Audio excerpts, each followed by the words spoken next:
Vamos dar início, então, à nossa aula de hidrologia avançada de hoje. Vamos dar continuidade à apresentação da Thaís Carvalho sobre a questão de aprendizado de máquina, né? Sobre o tema aprendizado de máquina, machine learning, né? E queria, de novo, agradecer imensamente a Thaís por ter organizado aqui essa apresentação e disponibilizar seu tempo também para compartilhar conosco aqui os conhecimentos dela nesse tema de machine learning, que é um tema extremamente interessante.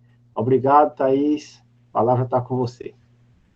Obrigada, professor. Eu que agradeço pela oportunidade de estar aqui compartilhando com vocês algumas ideias sobre esse tema de aprendizado de máquina. Vou compartilhar minha tela novamente.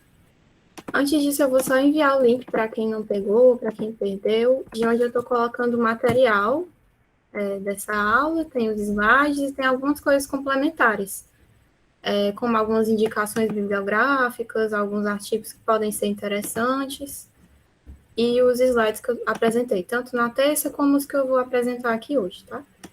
Então, eu vou compartilhar.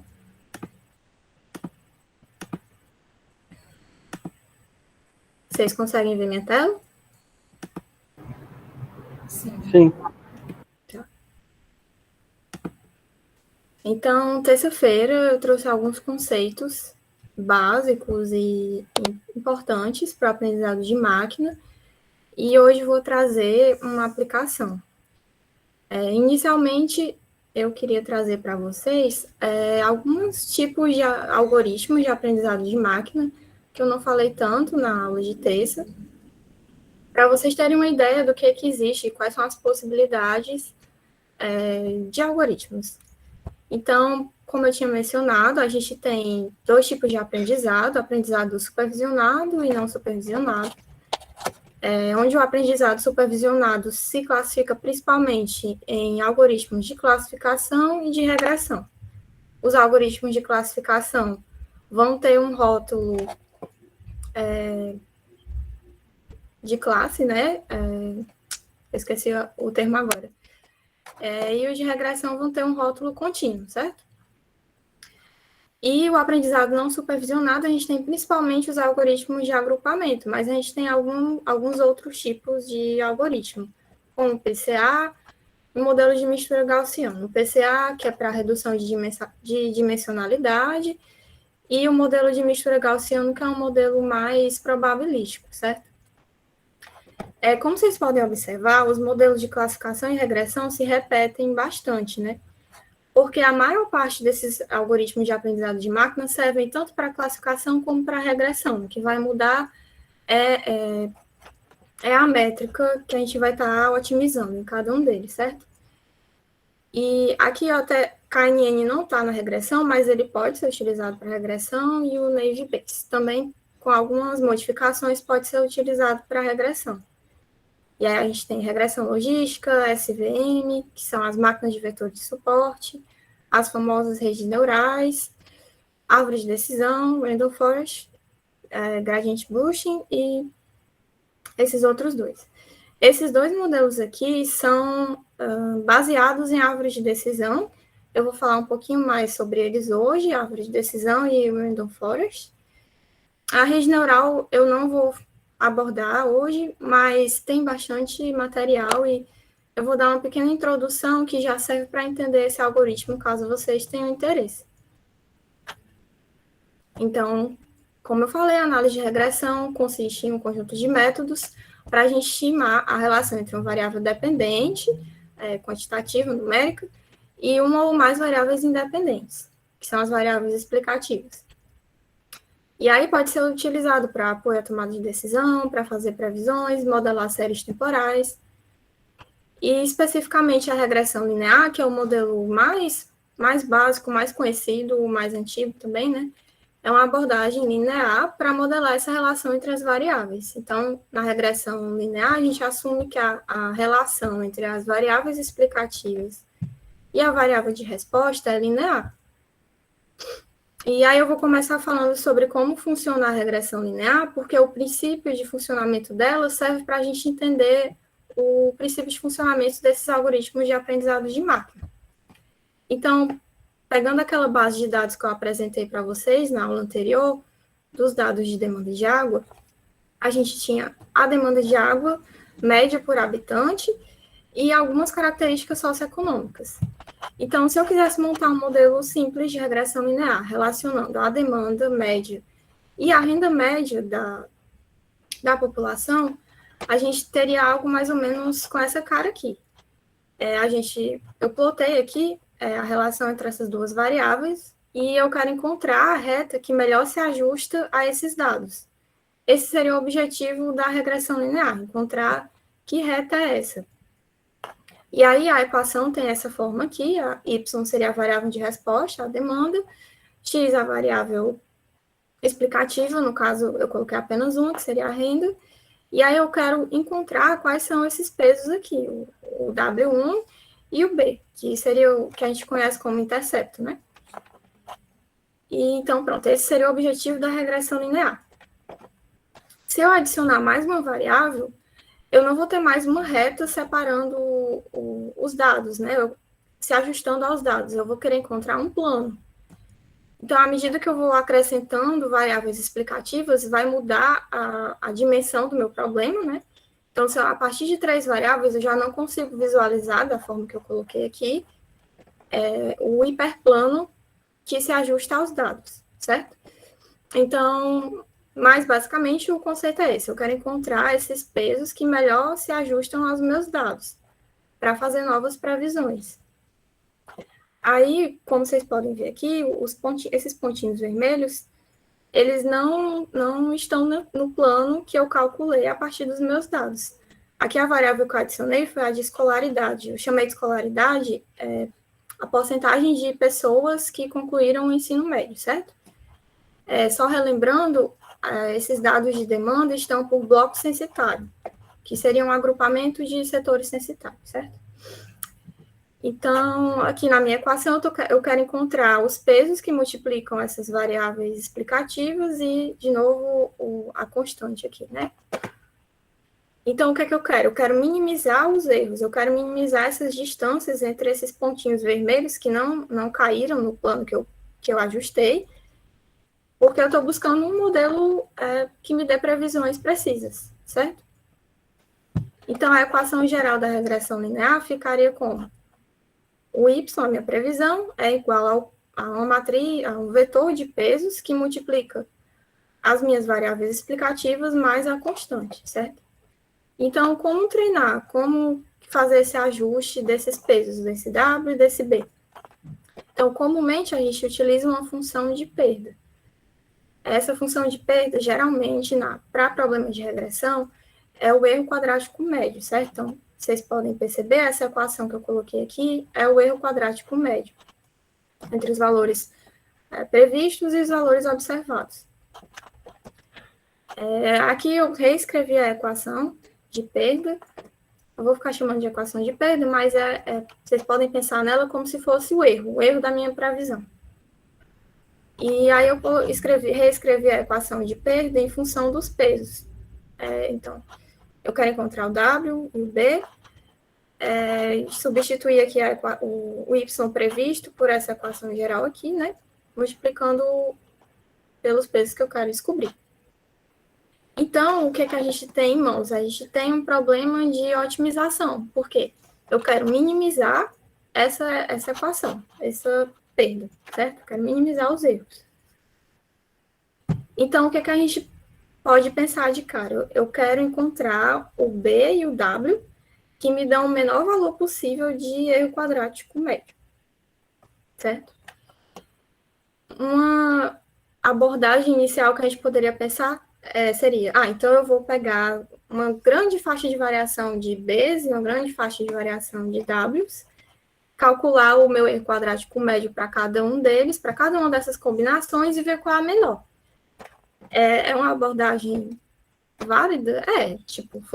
Poderia funcionar, mas teria um custo computacional muito alto. Aqui eu plotei para vocês terem uma ideia mais visual, né, de como ficaria isso. Eu usei essa equação aqui, essa equação da regressão linear com as variáveis de renda e escolaridade, para prever demanda, e coloquei diferentes valores de W para essa faixa de variação, de -1 a 1, e diferentes valores de B, né, de -100 a 100. E calculei o erro quadrático para cada uma dessas combinações. A gente pode ver que essa região mais clarinha aqui, mais amarela, seria a região com o erro quadrático menor. E eu quero encontrar o ponto ótimo nessa região. Então, a gente já pode perceber que essa abordagem não é tão eficiente, porque como é que eu vou fazer isso? Tipo, se eu não conseguisse dar um chute bom o suficiente, né, dessa faixa de variação, aqui o meu chute foi mais certeiro, porque eu primeiro fiz o ajuste da equação, vi quais eram os parâmetros, depois que eu plotei esse gráfico aqui só para ilustrar. Então, uma alternativa é utilizar algum algoritmo de otimização, certo? Para minimizar essa perda. E em aprendizado de máquina, o mais comum de ser utilizado é o gradiente descente. Então, o que é que esse algoritmo diz? Que se uma função de perda, L, é diferenciável na vizinhança de um ponto, W, então essa função de perda vai decrescer mais rapidamente se eu andar do ponto que eu estou, W, para uma direção contrária ao gradiente de E, no ponto W. Então, vamos esclarecer o que está dito aqui, né? Vamos supor que eu começo de um ponto aqui, W, que eu chutei. Eu vou calcular o gradiente de W nesse ponto e vou andar na direção contrária daquele gradiente. Então, meu próximo chute vai ser na direção contrária do gradiente, certo? Vai ter uma equação mais à frente que esclarece ainda mais. Aqui. Então, eu tinha a minha função de perda. Eu vou calcular o gradiente dessa função, certo? O que é o gradiente? Vai ser a derivada parcial da minha função em relação aos pesos, em relação a W e em relação a B.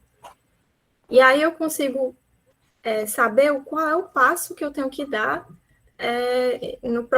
na minha próxima iteração, para eu encontrar o meu mínimo, minha perda mínima, certo? Então tá, vou começar com o chute inicial de W, o chute inicial de B.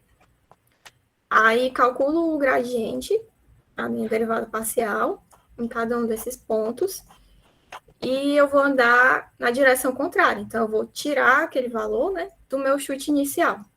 Esse alfa aqui, ele é o tamanho do passo que eu vou dar, certo? E se chama taxa de aprendizagem. E é um parâmetro bem importante no modelo, que ele vai me dizer o quanto é que eu vou andar em cada direção. E pronto, então, jogo aqui na equação e vou atualizar o meu peso. Então, no próximo passo, o meu peso vai ser esse aqui. E aí eu vou calculando até encontrar o meu mínimo. Tem um GIF agora que vai facilitar um pouco também o entendimento. Comecei desse ponto aqui. Calculei o gradiente. Calculei o meu passo e vou andar na direção contrária dele, do gradiente, né? Então, pronto, agora eu estou aqui. Fazer o mesmo processo. E aí eu vou diminuindo até encontrar o meu peso ótimo, certo? Então, vocês podem ver, quando eu começo aqui, a minha reta não está na melhor posição dela, né? Definitivamente. Então, à medida que eu vou ajustando os pesos, eu vou encontrar a minha reta ideal, certo?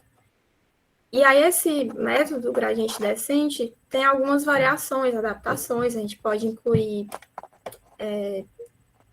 parâmetros de regularização nessa equação, mas a forma geral dela é essa. Então, dificilmente vai ser utilizada outra função de perda que não o erro quadrático médio. Isso falando de regressão. Se a gente tiver problema de classificação, a lógica, a função de perda é diferente. Mas eu estou focando aqui mais em regressão, certo? Aí, outra coisa também, esses passos aqui que a gente vai dando, tem outras estratégias, né? Tem o gradiente descente estocástico, enfim, tem outras adaptações desse método, mas também a base é essa, para entender o que está acontecendo. E aí eu vou começar agora a falar de alguns algoritmos, na verdade eu vou falar de dois, de aprendizado de máquina. E aí, começando pela árvore de decisão, que Foi um dos primeiros, é um dos mais famosos de aprendizado de máquina. Esse aqui também é um dos mais interpretáveis, porque, como vocês podem ver, a gente tem uma representação gráfica bem didática, né, do modelo.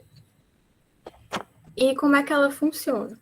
A árvore de decisão tem uma analogia bem legal, que é como se a gente estivesse fazendo um jogo de adivinhação. Aquele jogo que a gente fala, estou pensando em um animal. Aí a outra pessoa pergunta, tá, esse animal é carnívoro? Sim ou não? Então eu vou para um lado, eu vou para o outro. Esse animal é marinho? Sim ou não? Então eu vou fazendo perguntas para afunilar, digamos assim, né, as minhas alternativas e chegar numa decisão. Então é mais ou menos isso.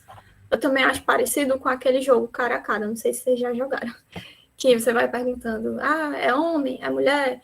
E aí vai perguntando características para limitar, digamos assim, o meu universo, né, de onde é que eu posso fazer minha decisão. E aí é basicamente isso, a árvore de decisão é esse tipo de modelagem. Então, ela é feita a partir... Eu pego uma base de dados e vou começar a destrinchar, digamos assim, né, para chegar numa classificação. E aí a árvore de decisão pode servir tanto para classificação quanto para regressão. E aí ela vai ter essa cara, vamos ter um nó raiz, que é de onde eu vou partir, começar minhas decisões, subnós e os nós terminais. Os nós terminais não se subdividem mais, né? Chegou ali e parou, já vou ter a minha decisão. E aí tem alguns parâmetros importantes também nesse modelo. Mas antes disso, eu queria falar como é que se dá essa subdivisão, né? Como é que o algoritmo decide fazer uma divisão dessa ou não. Então, assim, existem vários algoritmos de árvore de decisão. O mais famoso e mais utilizado é esse CART, certo? Mas tem outros. O algoritmo CART utiliza a impureza de Gini para fazer essa decisão de quando é que eu vou subdividir um nó de decisão em outros nós, certo?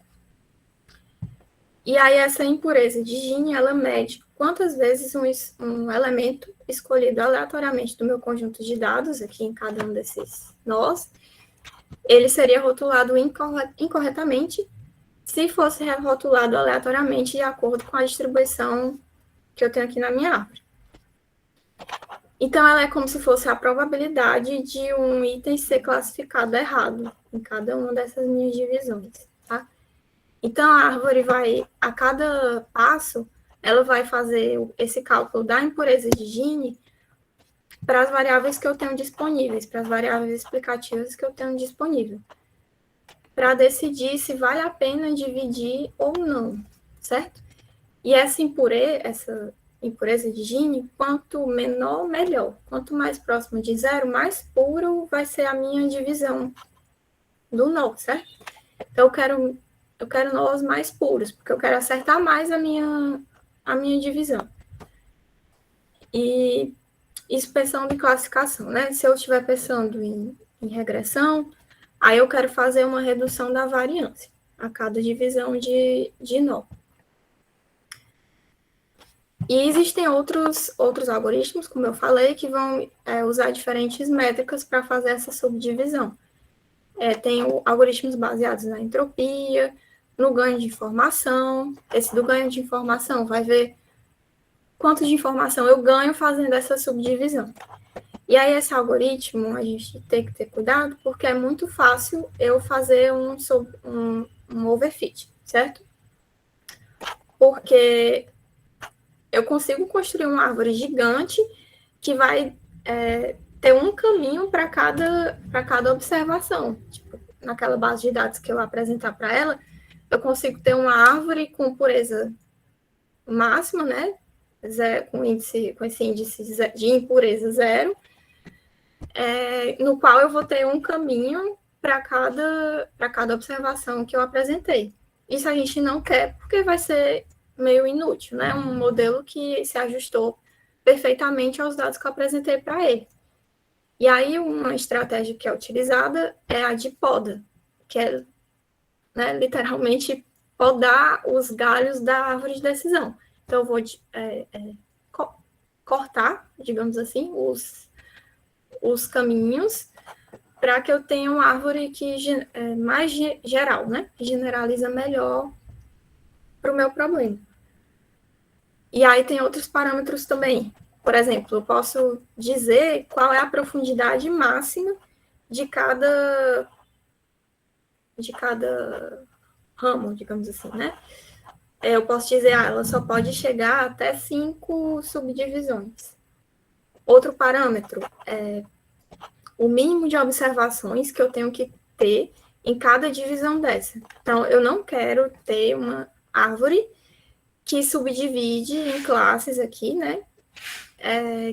Que tenham menos que 10 observações por nó. Também é um parâmetro. Esse valor, né? 10 é um parâmetro. Na verdade, é um hiperparâmetro, certo?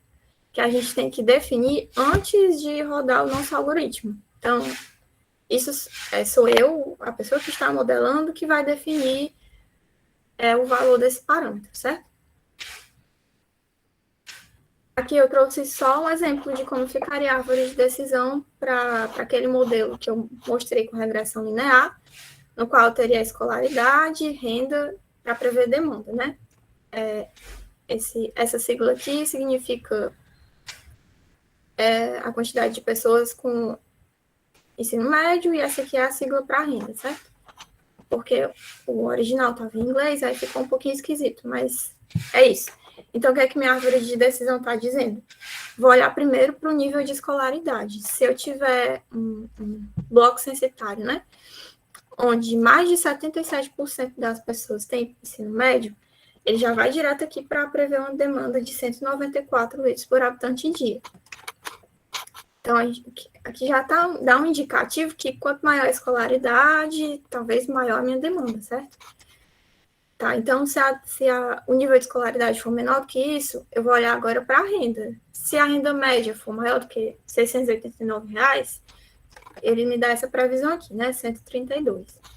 Se for menor, eu vou olhar uma segunda divisão da minha renda. Ela está entre 358 e 1.089.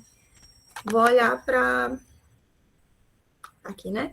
358 e 1.089. Então, é 111 litros por habitante dia. Se não, vou olhar de novo para a escolaridade. Então, por isso, o que eu estava falando, quando eu dizia que esse modelo ele é muito interpretável, é por isso. A gente consegue tirar conclusões do que a gente obteve aqui. E isso pode ser bastante útil para auxiliar o processo de tomada de decisão e para entender a relação entre as variáveis. Isso não significa que ele é um modelo perfeito ou próximo do perfeito para prever quanto vai ser a minha demanda. Ele está me dando uma ideia aqui, né? Então, depende muito do nosso objetivo. Se alguém tiver mandado uma pergunta e quiser falar, pode falar, porque eu não estou conseguindo. Oi, Thaís. Giovana, fiquei com uma dúvida agora, porque eu acho melhor tirar logo. Tá bom. Nesse caso, você classificou, né, de maior ou igual a 77. Eu não entendi muito bem essas faixas. Se a gente pode colocar outras faixas também, acrescentar na árvore. E com relação àquilo que você falou dos parâmetros, se a gente definir o maior ou menor número de parâmetros, vai alterar em que na árvore? Certo. Essa faixa aqui das divisões dos nós é definida pelo algoritmo, não é a gente que controla, certo? E ela é calculada justamente baseada no índice lá de impureza, para reduzir a impureza da minha árvore, dos nós, né? E os parâmetros, eu vou mostrar um pouquinho mais à frente uma forma de definir como é que a gente faz para definir esses hiperparâmetros, tá? Que eu acho que vai ficar mais claro. Mas, sim, altera. Se a gente quiser definir uma faixa grande de parâmetros, a gente vai ter mais custo computacional, né? E se a gente definir uma faixa menor, vai ser menor, mas também pode ser que a gente não encontre um hiperparâmetro ideal, né? Mas aí eu vou mostrar como é que a gente faz. Certo, entendi. Pronto, e aí, basicamente, a ideia da árvore de decisão é essa. Como eu falei, a árvore de decisão pode ter esse problema de overfit, né? Ela não vai ter uma variância muito grande, justamente por conta dessa questão das muitas subdivisões. E aí, quando eu apresentar novos dados para ela, a previsão pode ser que não seja tão boa. E aí, uma forma de superar esse problema é fazer um ensemble, né? Que é o nome mais comum na literatura, mas o ensemble é uma combinação de modelos. Então, existem algumas formas de combinar modelos previsores que são ditos fracos. Que a árvore de decisão ela é vista como um modelo de previsão fraco. E aí existem alguns algoritmos que combinam árvores de decisão para gerar um previsor mais forte, certo? E aí um deles é o Random Forest. Então ele é baseado em árvores de decisão, mas assim, o original até fala que pode ser uma combinação de previsores fracos, não necessariamente árvore de decisão. Mas o mais comum que vocês vão ver mais é com árvore de decisão. E aí, ao invés de eu ajustar apenas uma árvore, eu vou ajustar várias árvores. Eu vou pegar aqui os meus dados, minha base de dados original. Vou fazer uma amostragem aleatória com reposição. E aí eu vou pegar, tá, tô aqui com minha base original, vou fazer uma amostragem, vou ajustar uma árvore e vou guardar o resultado dela. Vou fazer uma nova amostragem, vou fazer o ajuste de outra árvore, vou guardar o resultado. E assim por diante. E a minha previsão vai ser o voto majoritário das árvores, se eu estiver fazendo classificação, ou a média, se eu estiver fazendo uma regressão. É como se eu fizesse um comitê de árvores de decisão. Então, tipo, se a minha árvore aqui está dizendo que para aquela minha entrada no modelo a classe era a segunda árvore vai dizer também que a classe era A, mas a terceira árvore vai dizer que a classe era B, eu vou pela maioria. A maioria está me dizendo que é A, então a minha previsão final vai ser A. Se fosse uma regressão, eu faria a média de todas as previsões. E aí uma coisa importante. O fato da árvore fazer essa amostragem aleatória com reposição é muito positivo, né? Ele diminui a possibilidade de overfit. E aí outra coisa que é feita também nesse algoritmo é que cada árvore dessa, ela é ajustada com diferentes variáveis explicativas. Como assim? Vamos supor que o meu conjunto de dados original tem 18 variáveis explicativas, que é bastante. Ao invés de ajustar uma árvore com as 18, cada árvore dessa com todas as 18 variáveis explicativas, eu vou selecionar em cada um desses modelos um conjunto de variáveis. Então, essas árvores são ajustadas com variáveis diferentes, selecionadas aleatoriamente, e com conjuntos de dados também diferentes, certo? E aí o nome desse procedimento de fazer essa seleção aleatória, essa amostragem aleatória com reposição, se vocês forem ler, é bagging, que se chama, que é bootstrap aggregation.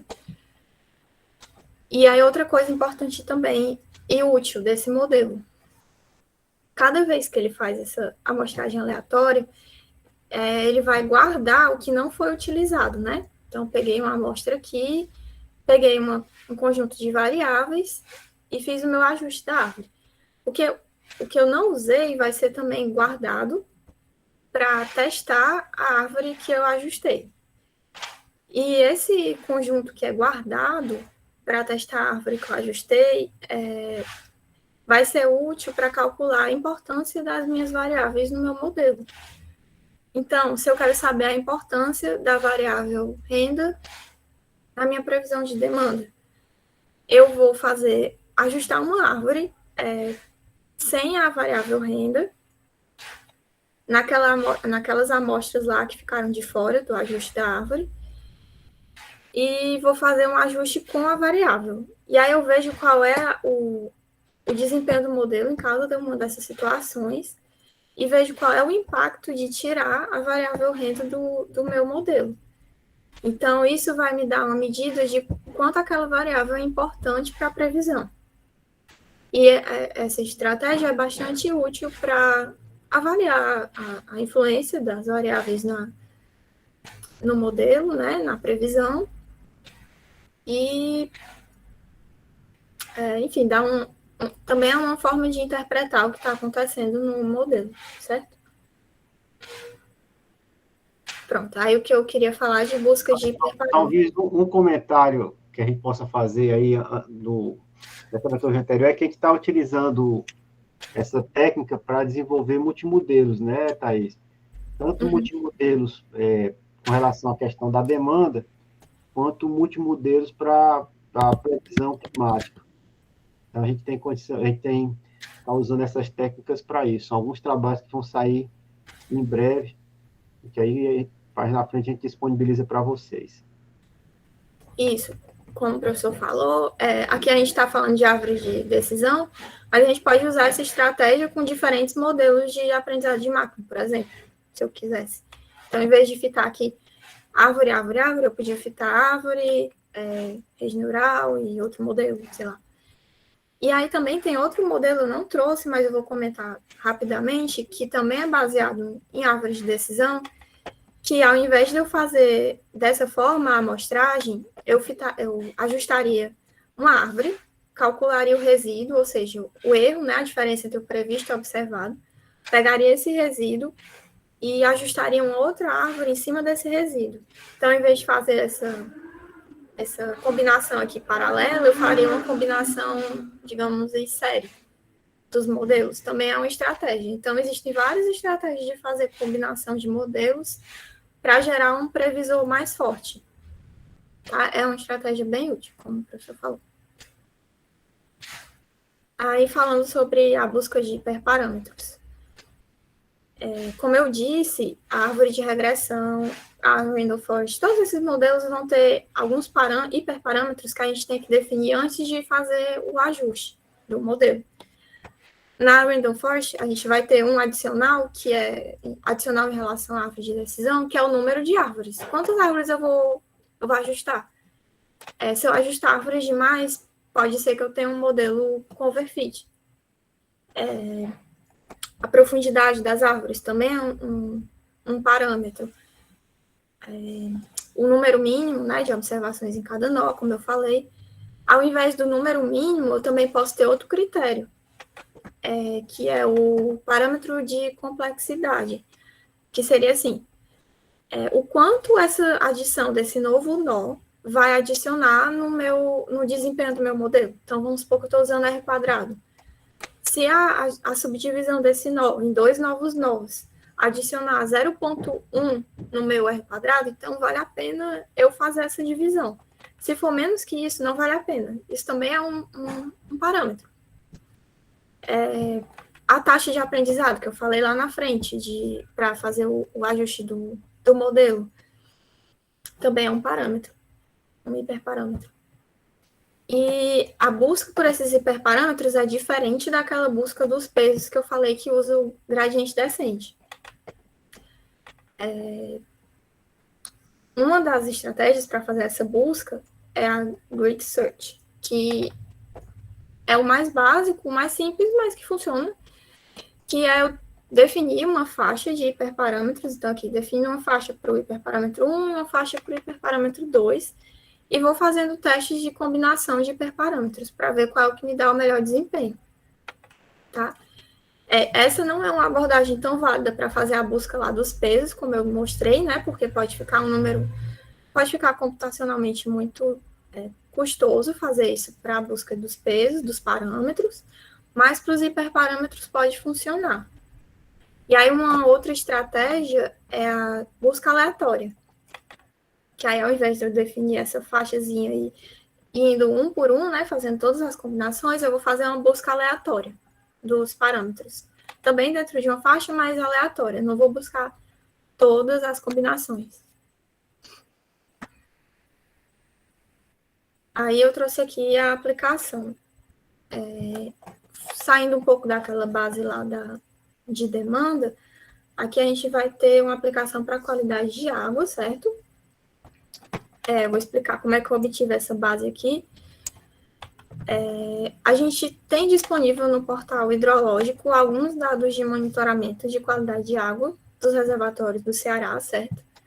Mas esses dados têm bastante falha, às vezes não são coletados com uma periodicidade tão regular, mas estão lá, né? Mas eu queria construir um modelo de previsão de clorofila que tivesse mais dados disponíveis, certo? Então, como eu queria usar uma estratégia de aprendizado de máquina, eu precisava de uma quantidade de dados maior. E aí, a Ana tem um portal, o Hidrosat, não sei se vocês conhecem, que faz o monitoramento dos reservatórios, da qualidade da água, utilizando imagem de satélite. Então, eles fazem uma previsão de quanto vai ser a concentração de clorofila A, baseada em imagem de satélite. Aí eles têm uma série bem extensa e robusta, né? Eles têm lá os artigos que eles fizeram, comparando com os valores medidos, e é bem confiável essa estimativa. Então, eu fui lá, peguei as estimativas de clorofila A aqui para o reservatório Castanhão. Essas estimativas são mensais, certo? E aí eu queria ver a influência de variáveis climáticas, hidroclimáticas, na concentração de clorofila. E aí, para pegar essas variáveis agora explicativas, né, o que eu fiz? As de nível do reservatório, volume do reservatório, eu peguei da COGE, que aí é disponível também, tanto esse monitoramento de nível como de volume, mas as de radiação, velocidade do vento, profundidade da camada, poxa, me fugiu o nome agora, mas enfim, temperatura no fundo do reservatório, temperatura do ar, enfim. Essas variáveis eu peguei de uma base chamada ERA5, que são dados de reanálise climática, que fazem essa estimativa. É uma base global, certo? Os dados são disponibilizados no formato NetCDF. Não sei se vocês já trabalharam com esse formato, mas, enfim, a partir dele eu consegui extrair essas variáveis explicativas, também, né, tudo para o reservatório Castanhão. E aí eu vou mostrar aqui o ajuste de uma árvore de regressão e de uma random forest, certo? Então, eu utilizei a linguagem R, utilizei esses pacotes aqui, o dplyr e o caret, que eu comentei na aula passada, que esse pacote caret, ele serve para ajustar modelos de aprendizado de máquina, certo? A gente pode ajustar esses modelos com pacotes separados, né, exclusivos para cada modelo, mas a gente tem também essa opção que facilita a vida, assim, que ele tem disponível vários modelos de aprendizado de máquina. Eu vou até sair aqui para mostrar a documentação para vocês dele, que eu recomendo que vocês deem uma olhada, se tiverem interesse de utilizar. Eu vou colocar esse link na páginazinha onde está os slides, tá? Enfim, aqui na documentação do pacote vai estar toda a explicação do que ele tem, do que dá para fazer, de visualização, pré-processamento, quais são os modelos que tem disponíveis. Ó, só para vocês terem uma ideia, os modelos disponíveis de aprendizado de máquina que tem. Tem uma lista imensa, né? 238. Porque tem alguns que são repetidos, assim, só que são baseados em bibliotecas diferentes. Aí, como vocês podem ver, cada modelo é baseado na própria biblioteca deles. Então, também dá para fazer o ajuste dele na biblioteca original ou usando o caret, certo? Ó, aqui também tem até esses parâmetros que eu falei, os hiperparâmetros, né? Quais são os que eu posso ajustar para cada um deles. Enfim, se vocês tiverem curiosidade, aqui tem uma lista imensa de modelos. Ó, como eu falei, a árvore de regressão, ela tem aquele CART, né, que é o mais famoso, mas tem outros, ó, C5.0, C4.5, enfim. Tem um mundo de alternativas. Aí o que é legal dele é que eu posso fazer o pré-processamento de uma forma mais direta, certo? Então, aqui, ó. Como eu mencionei na aula anterior, a gente pode fazer a validação do modelo de diferentes formas. A gente pode só dividir uma porcentagem para treino, uma porcentagem para teste. Eu posso fazer isso manualmente, né? Eu pego aleatoriamente valor 80% para treino e 20% para teste. Ou eu posso fazer a validação cruzada, que é a cross-validation, que aqui está servindo, né? Então, aqui o que eu estou dizendo? Ó, eu quero fazer a validação cruzada, 10-fold, né? Eu quero dividir a minha base de dados lá em 10 pedacinhos e fazer aquela validação da forma que eu expliquei. E aqui essas duas informações aqui é porque eu quero que ele me retorne tudo que as informações de cada passo da validação, certo? E salvar as previsões para cada uma das folds lá que eu estou fazendo a validação. Tá, e então definir como é que eu quero fazer a validação do modelo. Agora eu vou dizer qual vai ser a faixa de variação dos meus hiperparâmetros. Então, eu estou dizendo que eu quero que ele teste, para a minha árvore de regressão, 5 valores diferentes do parâmetro lá de complexidade que eu comentei, que é aquele parâmetro do quanto eu quero do valor mínimo que eu quero que aumente o meu desempenho do modelo, que melhore o meu desempenho do modelo, para eu dizer se vai ter uma nova divisão de nós ou não. Então, aqui eu estou escolhendo fazer a otimização, né, digamos assim, só desse hiperparâmetro. E os outros, né, como é que fica? Se eu estou dizendo para ele fazer a tunagem, né, só desse parâmetro e os outros. Então, vocês vão ver, de novo, olhando na documentação de cada pacote, que quando o usuário não define o parâmetro, ele vai ter um valor padrão, certo? Geralmente, esse valor padrão é calculado com base no número de observações que você tem, ou às vezes é só um chute que funciona bem, sabe? Tipo, a taxa de aprendizagem, muitas vezes ela é usada 0,1, que é aquele passozinho, né, de atualização dos parâmetros. Então, se eu não estou definindo uma faixa de variação, ele vai usar o padrão, tá? Mas aí existe a possibilidade de eu ajustar, de eu botar uma faixa para todos, se eu quiser. Uma aqui foi só para ilustrar, eu estou ajustando só esse parâmetro de complexidade. Aí, aqui, eu vou treinar agora o modelo, eu vou indicar o que eu quero fazer na minha previsão. Eu quero prever a clorofila A com base em todas as outras variáveis. Aqui eu exagerei, né? Coloquei, eu quero prever clorofila com base em tudo que eu tenho aqui. Por isso que eu coloquei esse pontinho. Esse pontinho indica que eu quero prever essa variável com base em todas as outras. Se eu quisesse especificar, eu colocaria aqui os nomes, né, delas. E somaria, botaria precipitation mais water level mais WINV, que é a velocidade do vento, e aí ele ia prever só com base naquelas 3 variáveis. Aí aqui em método eu coloco qual é o método que eu quero usar, qual é o modelo desses disponíveis aqui, né? Qual é a métrica de validação, coloquei o RMSE. O que é isso? É a métrica que eu vou calcular a cada divisãozinha dessa aqui da validação cruzada. E também coloquei um pré-processamento. Quando eu falei de pré-processamento de dados, eu acho que eu esqueci de mencionar que outra coisa importante é normalizar os dados, né? Como vocês podem ver, nesse caso aqui, eu tenho dado de precipitação, que está nessa ordem de grandeza aqui, mas eu tenho o volume, que é bem maior, né? E tenho coisas bem menores também, tipo profundidade, enfim.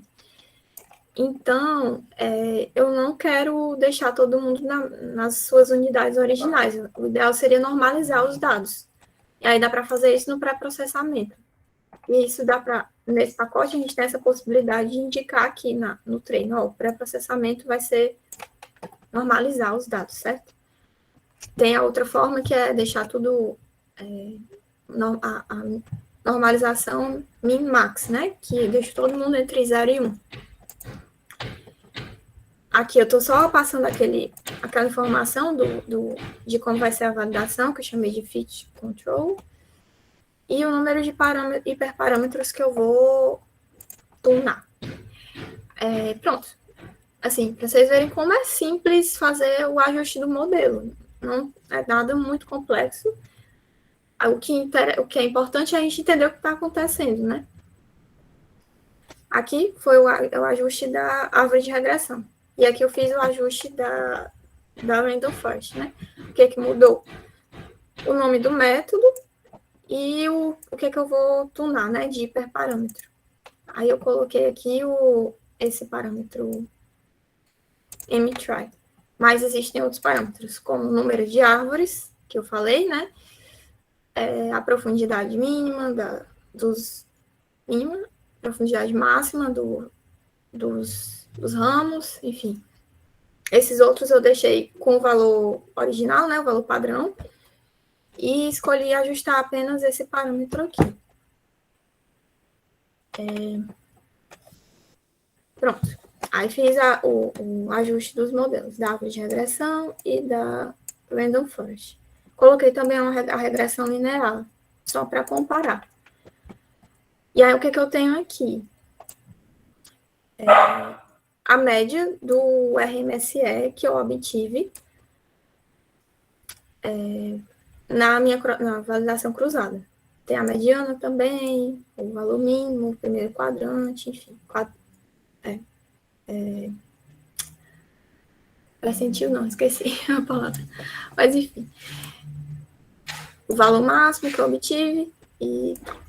Então, aqui a gente pode ver que o modelo de regressão linear, ele é até melhor do que a árvore de regressão.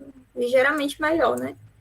A Random Forest ainda é melhor do que a regressão e a árvore de regressão. Isso é interessante porque, como eu disse, a árvore de regressão é um modelo previsor fraco. Nem sempre ele vai ser a melhor opção, mas ele é muito interpretável, então às vezes é útil. Às vezes o modelo de regressão já é suficiente para o problema que eu tenho. Mas às vezes eu posso melhorar usando esses algoritmos de aprendizado de máquina. Principalmente porque, no caso dessas variáveis, a gente supõe, né, que elas têm uma relação não linear com a concentração de clorofila A. A gente sabe que os processos que regem essa relação entre as variáveis hidroclimáticas e a variável de qualidade são processos complexos e não lineares, né? Tem mecanismos difíceis de explicar, principalmente em reservatórios do semiárido, né, e de regiões tropicais. É uma relação que não é linear. Então, esses modelos podem ser interessantes num problema desse tipo. Aí aqui eu olhei também para o...